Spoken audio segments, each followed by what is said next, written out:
the patient's in charge here, people. You're in charge when you're diagnosed with cancer. And a good friend of mine who led a Bible study on confronting cancer with faith, which I attended, was a big help to me. And in that study, she made the comment, cancer is not a death sentence. It's just a word. It's like a heart attack or a blocked artery or a car accident with broken bone. I mean, it's just a word. It's not a death sentence. And that went a long way with me in my faith-based, which I give my parents bringing me up from childhood in a Christian home in a church environment.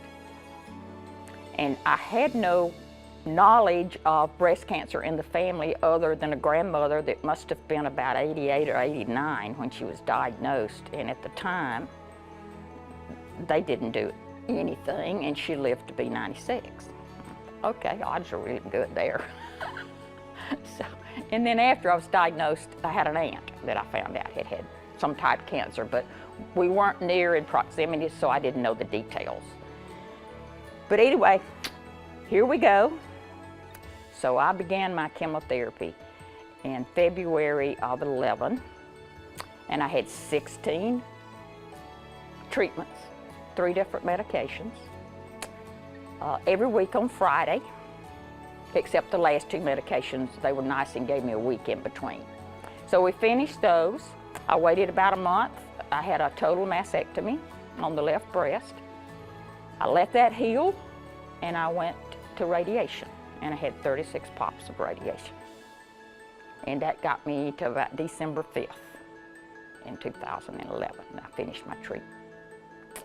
And while I was in treatment, I watched all these infusion nurses walk and run as if they needed roller skates to get around in the infusion room. And I said to a nurse one day, "Where are your volunteers?" And she said, "We don't have any, never have." Why? I see volunteers all over this campus. If there's any place that needs volunteers, it's the infusion department. So if God lets me get through this, who do we talk to? So we did, and in the first of the next year, we had 2 meetings, and I said, I don't want to talk about this, I want to do this. So in mid-March of 2012, my husband and I were volunteering in the infusion department, and we were looking and trying to find other people who would volunteer, realizing that for many people, that infusion room is the last place they want to return to after they finish. But that was not me. And I give God the credit. I said, you know, I want to be there to show that there's life after cancer diagnosis and after treatment.